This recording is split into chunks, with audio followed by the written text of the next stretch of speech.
बिस्मिल्लाहिर्रहमानिर्रहीम। आज के लेक्चर में हम 11th क्लास फिजिक्स के चैप्टर नंबर 4 के शॉर्ट आंसर क्वेश्चंस देखेंगे। क्वेश्चन नंबर 1 है, why is electrical power required at all when the elevator is descending. Elevator कहते हैं लिफ्ट को, और डिसेंडिंग का मतलब होता है ऊपर से नीचे आना। इसमें कहते हैं जब लिफ्ट ऊपर से नीचे आती है तो उसको इलेक्ट्रिकल पावर की क्यों जरूरत होती है। फिर आगे कहता है, why should be there be a limit on the number of passengers in this case.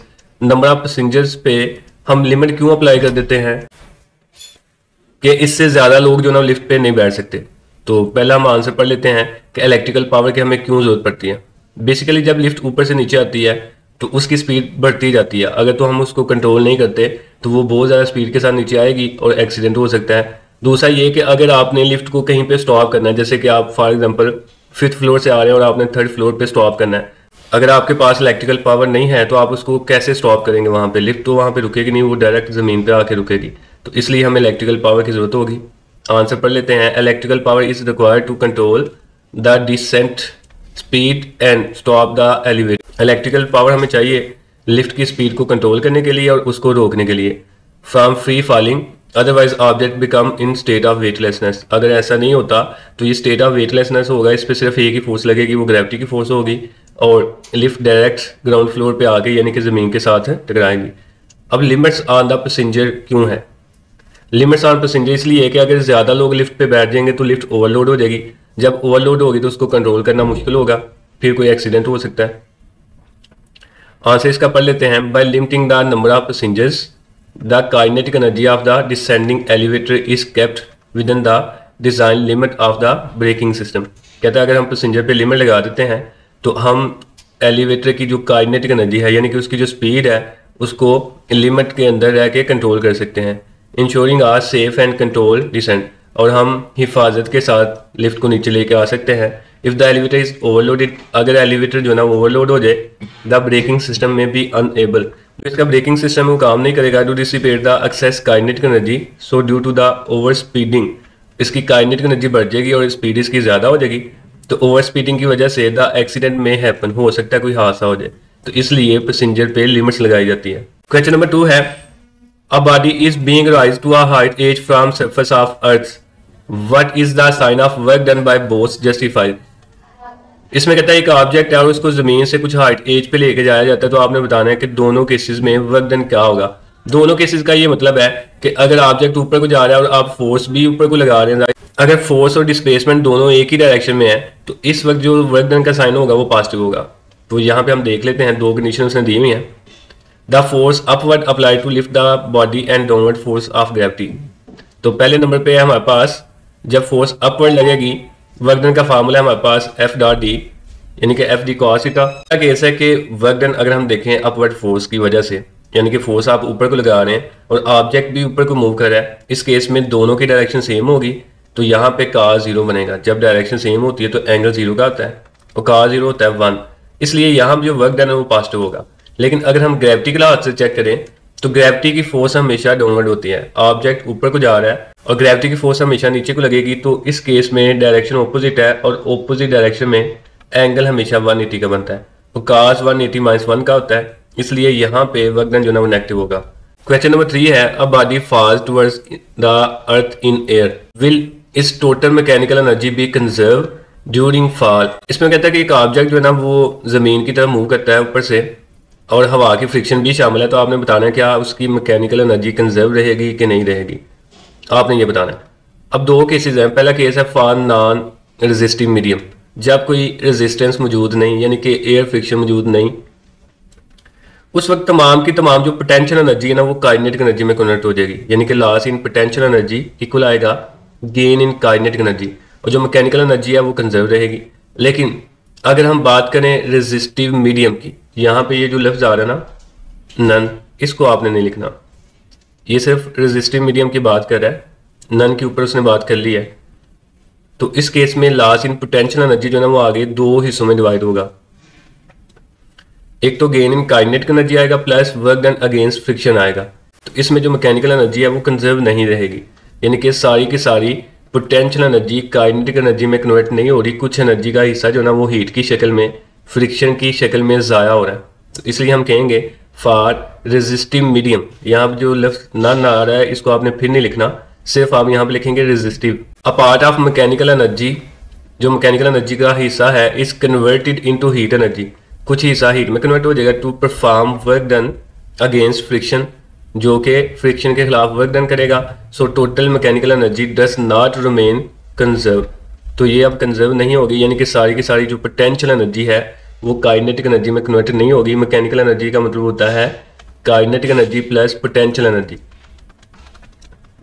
तो अब सारी की सारी जो एनर्जी है वो काइनेटिक एनर्जी में कन्वर्ट नहीं हो रही, कुछ हीट की फॉर्म में ज़ाया हो रही है, तो इसलिए यहाँ पे एनर्जी जो ना कंजर्व नहीं होगी। अगर यहाँ पे लफ्ज आता है ना टोटल एनर्जी, तो टोटल एनर्जी कंजर्व है, लेकिन टोटल मैकेनिकल एनर्जी कंजर्व नहीं, क्योंकि मैकेनिकल एनर्जी में सिर्फ दो तरह की एनर्जी होगी, एक काइनेटिक एनर्जी और दूसरी पोटेंशियल एनर्जी। तो अगर एनर्जी इन दोनों की फॉर्म में होती है तो फिर तो एनर्जी कंजर्व है, लेकिन एनर्जी एक तीसरी फॉर्म में हीट की शक्ल में भी निकल रही है, इसलिए यहाँ पे एनर्जी जो ना वो कंजर्व नहीं होगी। क्वेश्चन नंबर 4 है calculate power of a crane in kilowatt. Power of crane आपने फाइंड करनी है लेकिन किलोवाट में। Which lifts a mass of 1000 kg, जिसने 1000 kg मैस को उठाया हुआ है to a height of 100 metre, 100 metre की हाइट तक इन 20 सेकंड, 20 सेकंड में। तो आपने इसकी पावर बतानी है। अब जो पावर है उसका फार्मूला है हमारे पास W/T टाइम। W जो ना ये वर्क डन है। वर्क डन के मैंने आपको दो फार्मूले बताए हैं, एक तो वर्क डन का फार्मूला FD और एक फार्मूला mgh। जब हम बात करते हैं किसी चीज़ को ऊपर से नीचे लेके आने की या नीचे से ऊपर लेके जाने की, तो वर्क डन का जो फार्मूला वो हम mgh वाला यूज़ करेंगे। तो यहाँ पे mgh वाला फार्मूला आएगा। m मैस उसने दिया हुआ है 1000, g की वैल्यू उसने दी हुई है, g की वैल्यू जो है ना वो 9.8 होती है जो कि यहाँ पे पुट हुई है, और उसके बाद हाइट उसने दी हुई है 100, वो भी पुट हो गई। उसके बाद हमारे पास जो टाइम है वो है 20 सेकंड। तो टाइम यहाँ पे 20 सेकंड है, ये उसने गलत किया, तो आप 5 की जगह यहाँ पे पुट करेंगे 20। उसके बाद मजीद इनको कैंसिल कर लेंगे, ये 0 0 के साथ कैंसिल, 2 जो ना ये 10 के साथ कैंसिल हो गया, यहाँ पे 5 आ जाएगा। अब इन सबको मल्टीप्लाई कर लें, इन तीनों का आप मल्टीप्लाई करेंगे तो इसका आंसर आ जाएगा 49,000 वाट। हमने पावर को फाइंड करना है किलो वाट में, तो मजीद हम इसको 1000 पे डिवाइड कर देंगे, तो ये हमारे पास पावर जो है ना ये किलो वाट में आ जाएगी। अब ये 3 0 के साथ कैंसिल हो गए, तो यहाँ पे आ गया 49 किलो वाट, ये इसका आंसर आएगा। ये उसने गलत किया, यहाँ पे 5 नहीं था ना। Trolley of mass 1500 kg carrying sand bags of 500 kg। कहता है एक ट्रॉली है, उसका अपना जो मैस है उसको हम लिख लेंगे MT के साथ, मैस ऑफ ट्रॉली वो है 1500 किलोग्राम, और उसके अंदर रेत के थैले बैग पड़े हुए हैं जिनका जो मैस है, मैस ऑफ सैंड वो है 500 kg।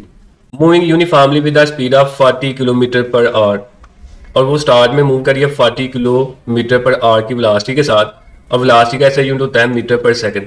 इसको हम कन्वर्ट करेंगे मीटर पर सेकंड में। इसके लिए हम इसको मल्टीप्लाई करेंगे 1000 के साथ, किलो की जगह आ गया 1000, और आर की जगह हम लिख देंगे 3600, इसके साथ हम इसको डिवाइड कर देंगे, तो इसका आंसर आ जाएगा 11.11 मीटर पर सेकंड।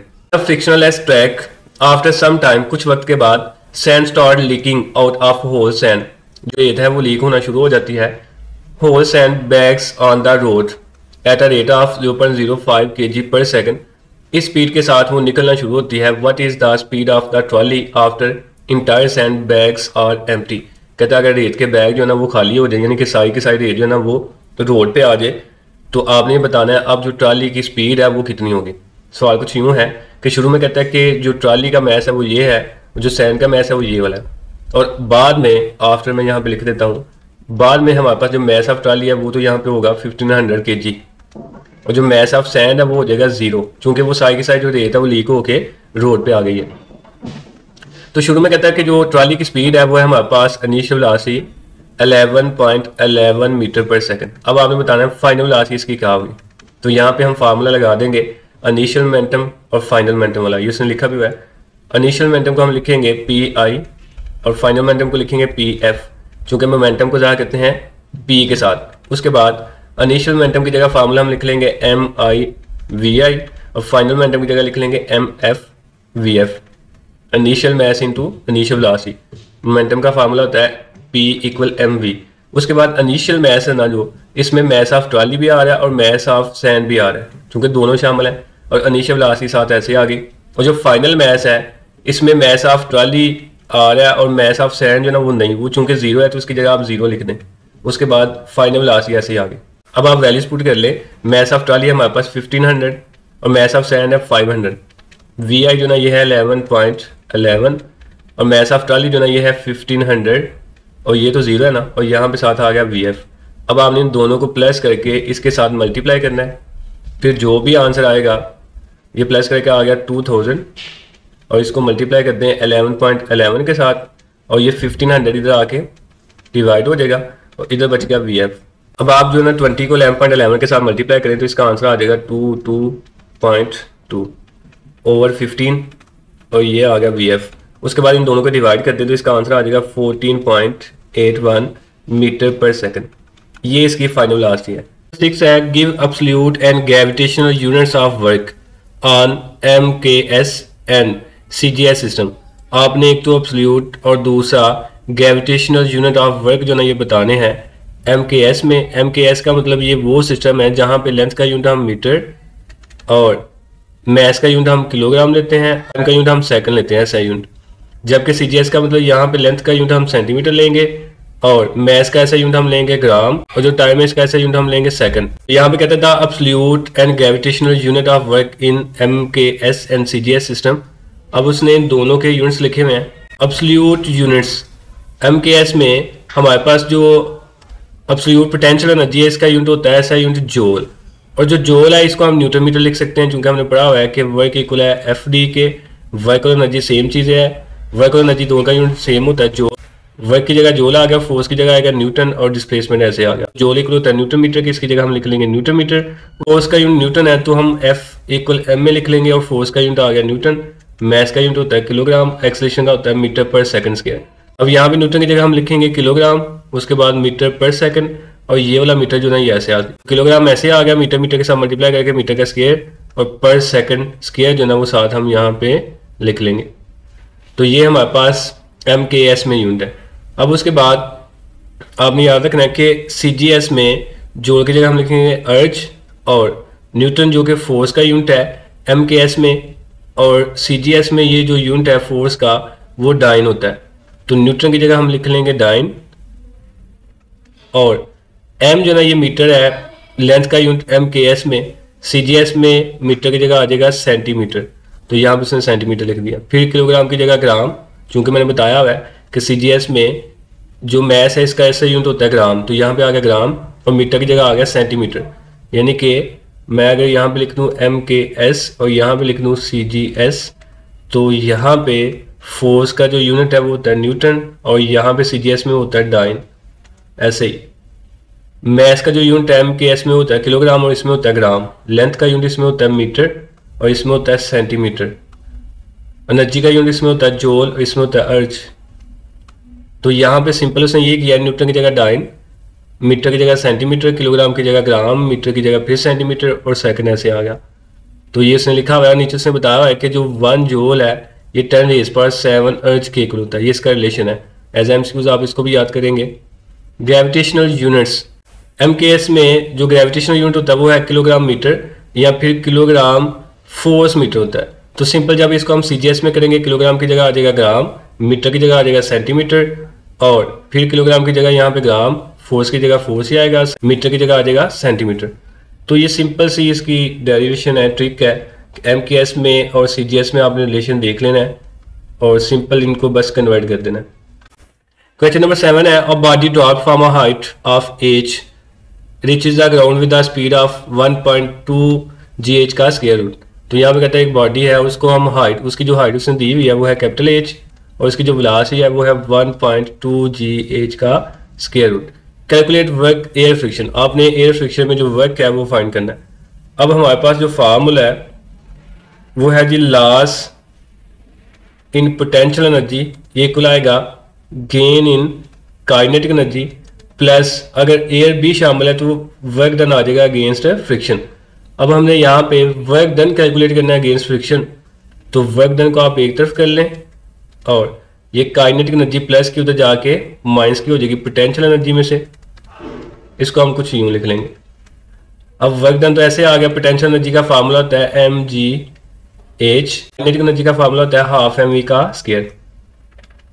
m ऐसे आ गया, बाकी m इन दोनों में से कॉमन ले लें, g ऐसे ही, और स्मॉल h जो ना ये हाइट है और हाइट यहाँ पे हमने ली हुई है कैपिटल H, तो हम इसकी जगह लिख देंगे कैपिटल H माइनस हाफ ऐसे ही, m यहाँ से कॉमन आ गया, वी वेलोसिटी है, वेलोसिटी उसने दी हुई है 1.2 GH का स्क्वायर रूट और ऊपर इसका v का स्क्वायर है तो इसका भी स्क्वायर आ जाएगा, ये ब्रैकेट बंद। उसके बाद m ऐसे आ गया, फिर GH भी ऐसे ही, उसके बाद -1/2 भी ऐसे आ गया। 1.2 का हम स्क्वायर लेंगे तो ये आ जाएगा 1.44 और इसका स्क्वायर रूट कैंसिल होकर ये आ गया GH। उसके बाद m ऐसे लिख लें, GH फिर ऐसे आ गया।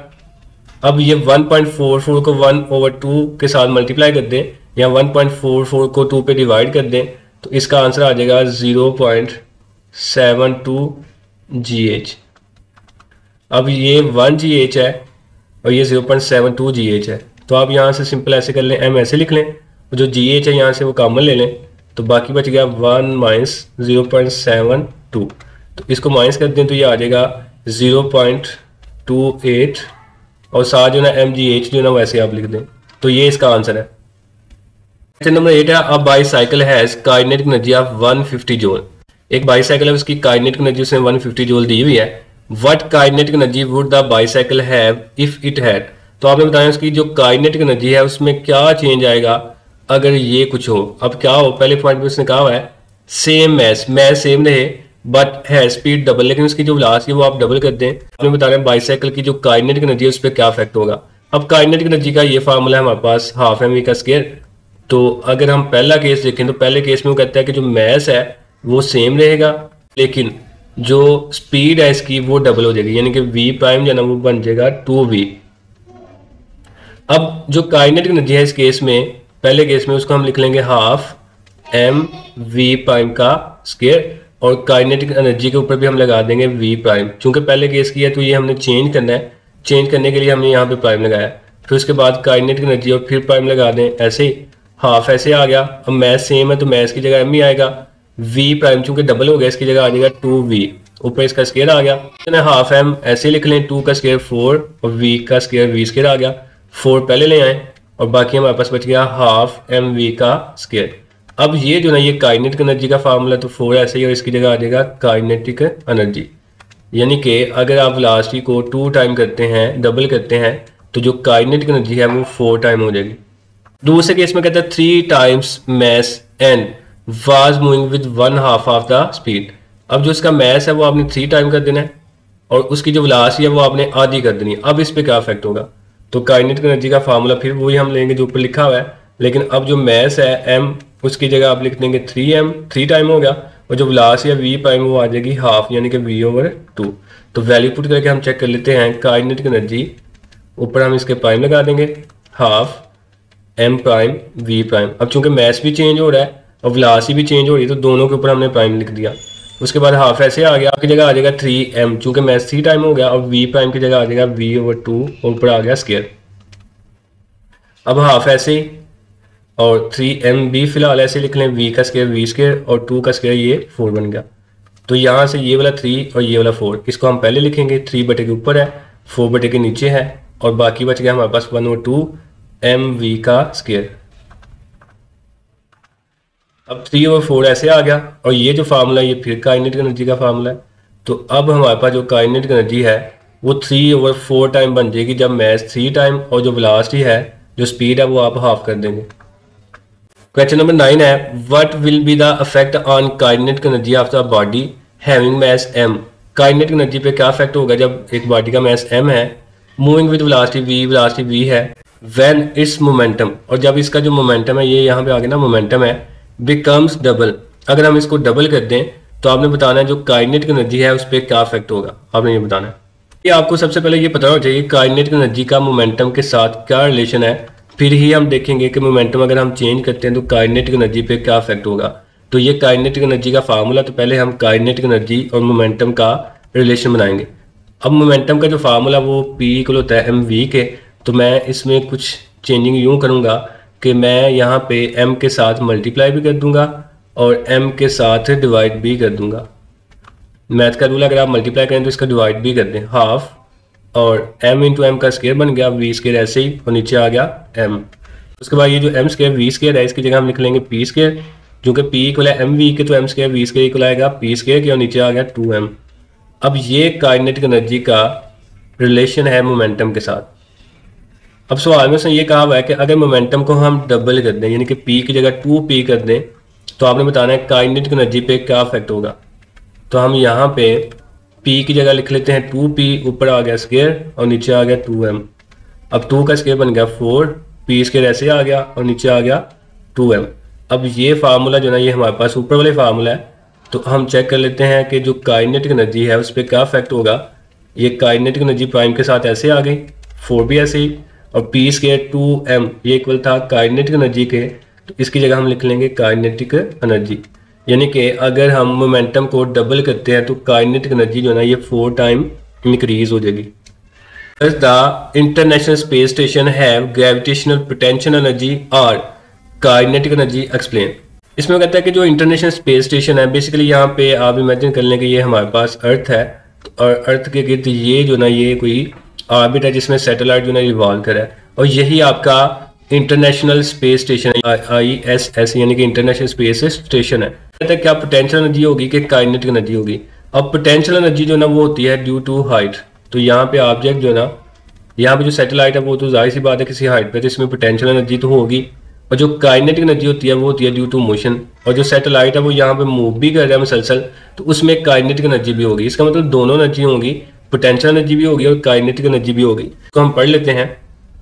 इसमें कहता है International Space Station has both kinetic and potential energies, but kinetic energy is much more significant. इस केस में जो काइनेटिक एनर्जी है वो ज्यादा सिग्निफिकेंट है pair to its potential energy, potential energy की वजह से, due to its large value, क्योंकि इसकी वैल्यू लार्ज होगी। उसकी वजह यह है बेसिकली कि जो सैटेलाइट है वो अपनी हाइट तो चेंज नहीं कर रहा, लेकिन मोशन कर रहा है मुसलसल। तो यहाँ पे आगे लिखा हुआ है काइनेटिक एनर्जी जो ना International Space Station has kinetic energy due to its orbital motion around the earth और ग्रेविटेशन द ISS का मतलब International Space Station does not have significant gravitation potential energy. इसकी कोई सिग्निफिकेंट ग्रेविटेशन पोटेंशियल एनर्जी नहीं होगी due to its orbit since it is in a stable orbit. ये stable orbit है, its height above the earth surface remains relatively constant, और ये इसकी जो हाइट है वो चेंज नहीं हो रही, वो एक ही हाइट है जिस पे वो घूम रहा है, इसलिए इसको हम नेग्लेक्ट भी कर सकते हैं, लेकिन इसमें दोनों एनर्जी होंगी। एक्सपेक्टेड रिस्पॉन्स क्वेश्चन है, क्वेश्चन नंबर 1 है When will you say that a force is conservative? Give 2 conditions। इसमें कहता है कि हम कब कहेंगे कोई फोर्स कंजर्वेटिव है, आपने इसके लिए 2 कंडीशन बतानी है। तो दोनों कंडीशन हमने पढ़ी हुई है कि work done along the path जो है ना वो इंडिपेंडेंट हो, और जो वर्क डन है वो क्लोज पाथ में 0 हो। तो इसमें कहता है the force due to which work done between 2 point is independent of path, और दूसरी है the force due to which work done along a close path is equal to 0। यानी कि वर्क डन एक तो पाथ पे डिपेंड ना करेगा, दूसरा क्लोज पाथ में वर्क डन जो है ना वो 0 होना चाहिए। यही 2 कंडीशंस हैं और हमने इनको प्रूव भी किया हुआ है। इसके नीचे एग्जांपल्स है gravitational force, elastic force, electric force, as MCQs आप याद कर लें, ये सारी की सारी कंजर्वेटिव फोर्स हैं। सेकंड वाला क्वेश्चन है a light and a heavy body have same linear momentum. हमारे पास 2 मैस हैं, एक लाइट है और एक हैवी है, यानी कि एक का मैस कम है, एक का मैस ज़्यादा है। Which one has greater kinetic energy, किसकी काइनेटिक एनर्जी जो ना वो ग्रेटर होगी।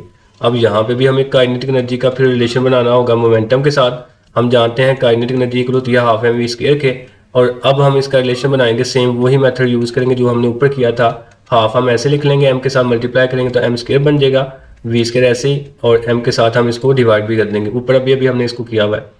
अब पी जो ना ये मोमेंटम है ये इक्वल होता है एम वी के, तो मजीद हम यहाँ पे एम स्क्वायर वी स्क्वायर की जगह लिखेंगे पी स्क्वायर, और नीचे आ जाएगा 2m, और ये हमारे पास आ गई काइनेटिक एनर्जी। अब जो काइनेटिक एनर्जी है इसका यहाँ पे मैस के साथ इनवर्स रिलेशन है। आपने याद रखना है ये तब होगा जब मोमेंटम सेम होगा, जब वो मोमेंटम की बात करेगा। अगर मोमेंटम की बात नहीं करता तो फिर काइनेटिक एनर्जी का मैस के साथ डायरेक्ट रिलेशन होता है। तो इस केस में मैस के साथ इसका इनवर्स रिलेशन है। अगर हैवी मैस आप लेंगे तो फिर जाहिर सी बात है काइनेटिक एनर्जी जो ना वो कम होगी। तो उसने लिखा हुआ है so a heavy mass will have smaller kinetic energy as compare to lighter mass of a same momentum. Question number 3 है a motorcycle is running with constant speed on a horizontal track. एक motorcycle है और वो constant speed के साथ एक track पे move कर रहा है। Is any work being done, क्या कोई वर्क डन होगा मोटरसाइकिल पे। If no net force is acting on it, अगर इस पे कोई नेट फोर्स एक्ट नहीं करी। तो यहाँ पे हम यूज करेंगे वर्क एनर्जी प्रिंसिपल का। हमने पढ़ा हुआ है कि जो वर्क है ये इक्वल होता है चेंज इन काइनेटिक एनर्जी, और जो चेंज इन काइनेटिक एनर्जी है वो इक्वल आएगी final kinetic energy minus initial kinetic energy. और इसका जो फार्मूला है वो है हमारे पास हाफ एम वी एफ का स्क्वायर, यानी कि final kinetic energy minus half m v i का स्केयर। अब चूंकि यहाँ पे वो कहता है कि वेलोसिटी इसकी कांस्टेंट है, तो फिर जाहिर सी बात है इसकी जो फाइनल वेलोसिटी है वो इक्वल होगी इनिशियल वेलोसिटी के। इन दोनों का हम नाम दे देंगे वी का। तो यहाँ पे हम वी एफ की जगह भी वी लिख देंगे और वी आई की जगह भी वी लिख देंगे, चूंकि दोनों वेलोसिटी सेम है। तो अब यहाँ पे half m v square minus half m v square आपस में कैंसिल हो जाएंगे, तो आंसर आ जाएगा 0। तो इस केस में फिर वर्क डन यहाँ पे नहीं होगा। तो ऊपर लिखा हुआ है since the motorcycle is moving at a constant speed on a horizontal track its kinetic energy constant, so there will be no change in kinetic energy by work energy principle. ये वाली जो चीज़ है यहाँ से लेके ये वाली आप ना भी लिखें, आप बस ये वाली लिख दें, since there is no change in kinetic energy work is being done on the motorcycle. आगे इसका ये सोल्यूशन कर दें तो वर्क डन यहाँ पे 0 आ जाएगा। और है a force act on a ball moving with 14 metre per second. एक फोर्स एक बॉल पे लग रही है जो कि 14 मीटर पर सेकंड की वेलोसिटी से जा रही है एंड ब्रिंग इस speed to 6 metre per second. और इसकी जो वेलोसिटी है ना वो 6 मीटर पर सेकंड कर देती है, यानी कि इसकी इनिशियल वेलोसिटी जो वी आई है वो हमारे पास 14 मीटर पर सेकंड है और जो फाइनल वेलोसिटी इसकी हमारे पास आ रही है वो आ रही है 6 मीटर पर सेकंड, यानी कि वेलोसिटी कम हो रही है।